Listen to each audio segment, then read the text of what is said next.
Second law. Make it attractive. 8. How to make a habit irresistible. In the 1940s, a Dutch scientist named Nico Tinbergen performed a series of experiments that transformed our understanding of what motivates us. Tinbergen, who eventually won a Nobel Prize for his work, was investigating herring gulls, the gray and white birds often seen flying along the seashores of North America. Adult herring gulls have a small red dot on their beak, and Tinbergen noticed that newly hatched chicks would peck this spot whenever they wanted food. To begin one experiment, he created a collection of fake cardboard beaks, just a head without a body. When the parents had flown away, he went over to the nest and offered these dummy beaks to the chicks. The beaks were obvious fakes, and he assumed the baby birds would reject them altogether. However, when the tiny gulls saw the red spot on the cardboard beak, they pecked away just as if it were attached to their own mother. They had a clear preference for those red spots, as if they had been genetically programmed at birth. Soon Tinbergen discovered that the bigger the red spot, the faster the chicks pecked. Eventually, he created a beak with 3 large red dots on it. When he placed it over the nest, the baby birds went crazy with delight. They pecked at the little red patches as if it was the greatest beak they had ever seen. Tinbergen and his colleagues discovered similar behavior in other animals. For example, the gray-lag goose is a ground-nesting bird. Occasionally, as the mother moves around on the nest, one of the eggs will roll out and settle on the grass nearby. Whenever this happens, the goose will waddle over to the egg and use its beak and neck to pull it back into the nest. Tinbergen discovered that the goose will pull any nearby round object, such as a billiard ball or a light bulb, back into the nest. The bigger the object, the greater their response. One goose even made a tremendous effort to roll a volleyball back and sit on top. Like the baby gulls automatically pecking at red dots, the gray-lag goose was following an instinctive rule: when I see a round object nearby, I must roll it back into the nest. The bigger the round object, the harder I should try to get it. It's like the brain of each animal is preloaded with certain rules for behavior, and when it comes across an exaggerated version of that rule, it lights up like a Christmas tree. Scientists refer to these exaggerated cues as supernormal stimuli. A supernormal stimulus is a heightened version of reality, like a beak with 3 red dots or an egg the size of a volleyball, and it elicits a stronger response than usual. Humans are also prone to fall for exaggerated versions of reality. Junk food, for example, drives our reward systems into a frenzy. After spending hundreds of thousands of years hunting and foraging for food in the wild, the human brain has evolved to place a high value on salt, sugar, and fat. Such foods are often calorie-dense, and they were quite rare when our ancient ancestors were roaming the savannah. When you don't know where your next meal is coming from, eating as much as possible is an excellent strategy for survival. Today, however, we live in a calorie-rich environment. Food is abundant, but your brain continues to crave it like it is scarce. Placing a high value on salt, sugar, and fat is no longer advantageous to our health, but the craving persists because the brain's reward centers have not changed for approximately 50,000 years.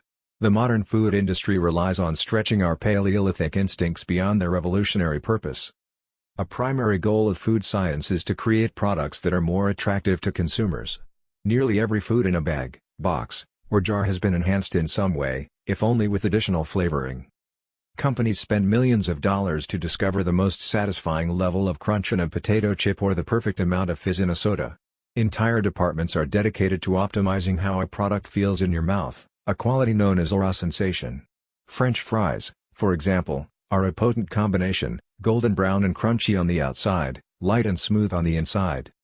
Other processed foods enhance dynamic contrast, which refers to items with a combination of sensations, like crunchy and creamy. Imagine the gooiness of melted cheese on top of a crispy pizza crust, or the crunch of an Oreo cookie combined with its smooth center. With natural, unprocessed foods, you tend to experience the same sensations over and over. How's that 17th bite of kale taste? After a few minutes, your brain loses interest and you begin to feel full.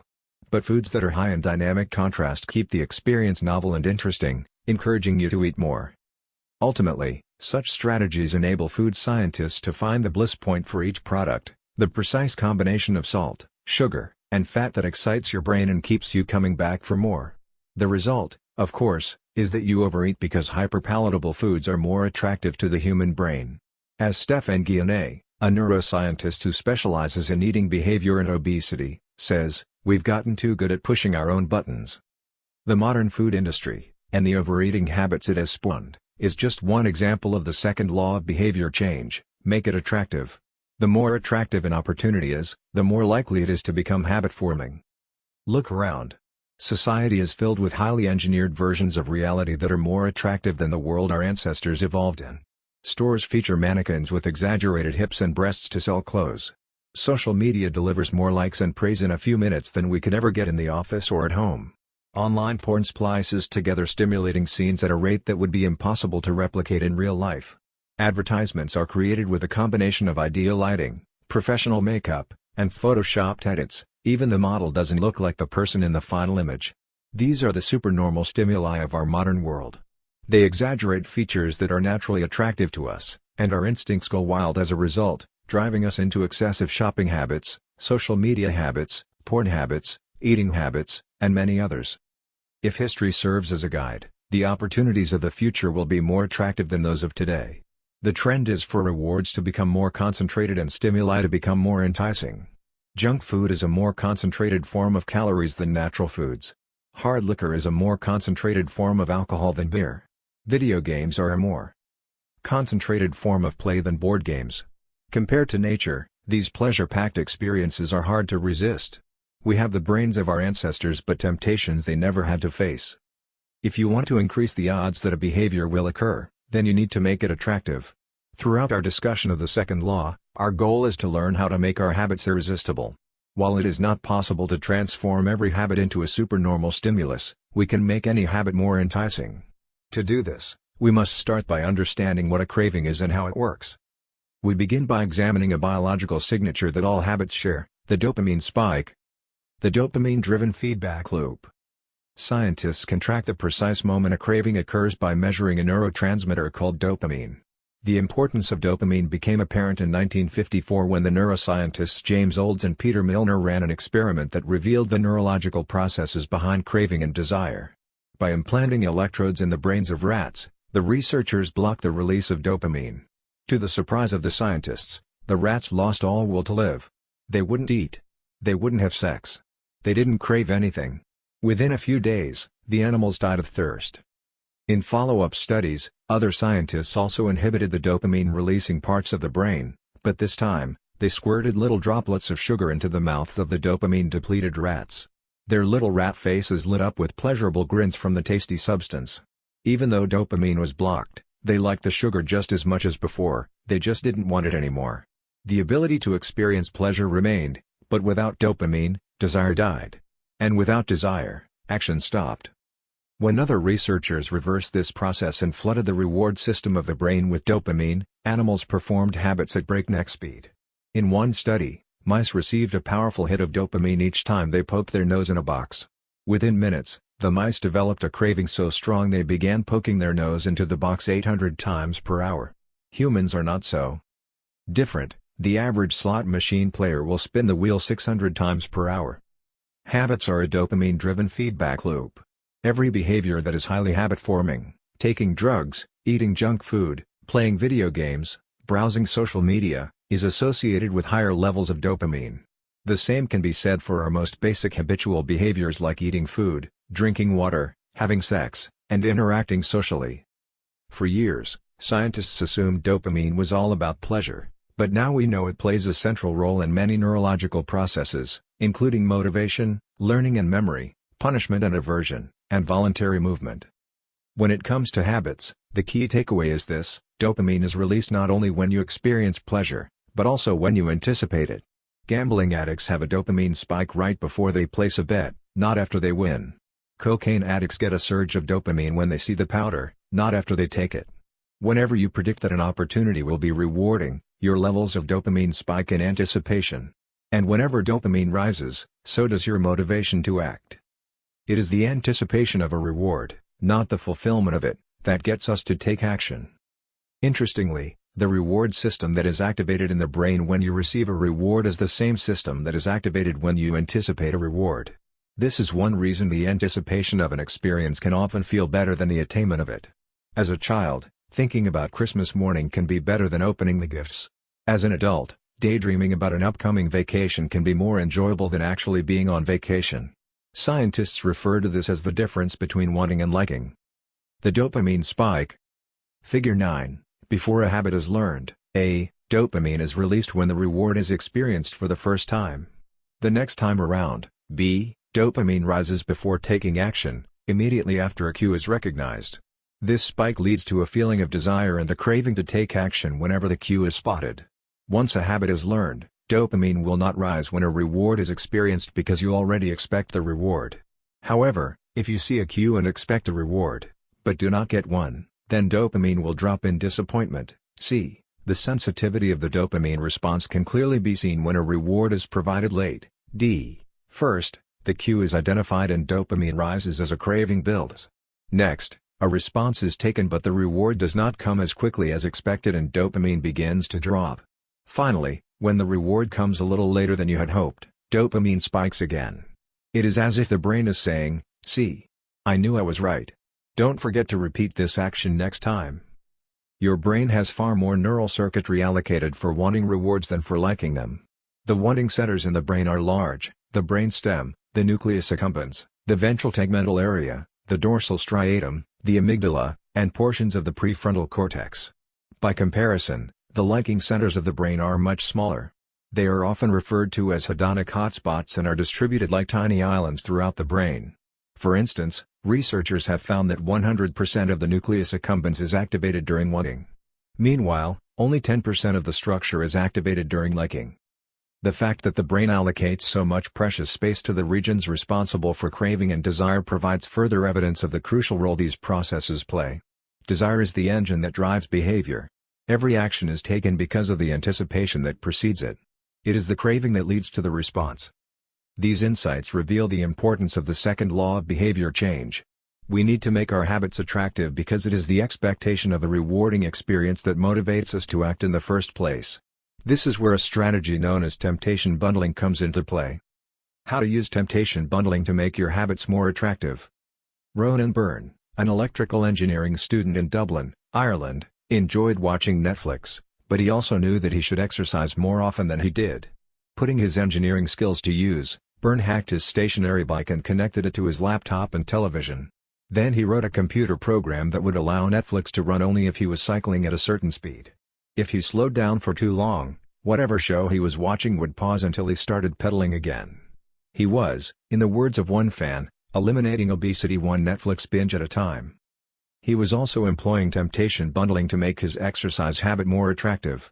Temptation bundling works by linking an action you want to do with an action you need to do.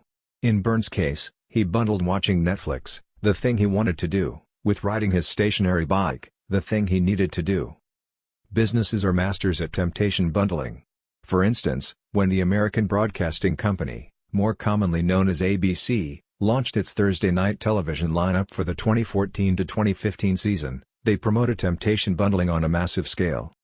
Every Thursday, the company would air 3 shows created by screenwriter Shonda Rhimes: Grey's Anatomy, Scandal, and How to Get Away with Murder.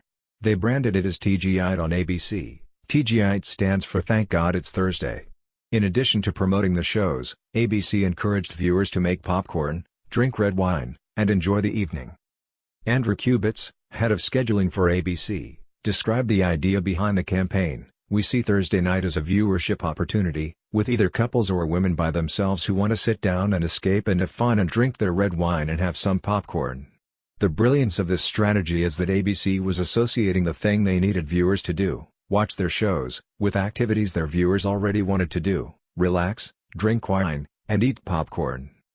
Over time, people began to connect watching ABC with feeling relaxed and entertained. If you drink red wine and eat popcorn at 8 p.m. every Thursday, then eventually 8 p.m. on Thursday means relaxation and entertainment. The reward gets associated with the cue, and the habit of turning on the television becomes more attractive. You're more likely to find a behavior attractive if you get to do one of your favorite things at the same time. Perhaps you want to hear about the latest celebrity gossip, but you need to get in shape. Using temptation bundling, you could only read the tabloids and watch reality shows at the gym. Maybe you want to get a pedicure, but you need to clean out your email inbox. Solution: only get a pedicure while processing overdue work emails. Temptation bundling is one way to apply a psychology theory known as Premack's principle. Named after the work of Professor David Premack, the principle states that more probable behaviors will reinforce less probable behaviors. In other words, even if you don't really want to process overdue work emails, you'll become conditioned to do it if it means you get to do something you really want to do along the way. You can even combine temptation bundling with the habit stacking strategy we discussed in Chapter 5 to create a set of rules to guide your behavior. The habit stacking plus temptation bundling formula is 1. After, current habit, I will, habit I need. 2. After, habit I need, I will, habit I want. If you want to read the news, but you need to express more gratitude. 1. After I get my morning coffee, I will say one thing I'm grateful for that happened yesterday, need. 2. After I say one thing I'm grateful for, I will read the news, want. If you want to watch sports, but you need to make sales calls. 1. After I get back from my lunch break, I will call 3 potential clients, need. 2. After I call 3 potential clients, I will check ESPN, want. If you want to check Facebook, but you need to exercise more. 1. After I pull out my phone, I will do 10 burpees, need. 2. After I do 10 burpees, I will check Facebook, want. The hope is that eventually you'll look forward to calling 3 clients or doing 10 burpees because it means you get to read the latest sports news or check Facebook. Doing the thing you need to do means you get to do the thing you want to do. We began this chapter by discussing supernormal stimuli, which are heightened versions of reality that increase our desire to take action. Temptation bundling is one way to create a heightened version of any habit by connecting it with something you already want. Engineering a truly irresistible habit is a hard task, but this simple strategy can be employed to make nearly any habit more attractive than it would be otherwise. Chapter Summary. The second law of behavior changes make it attractive.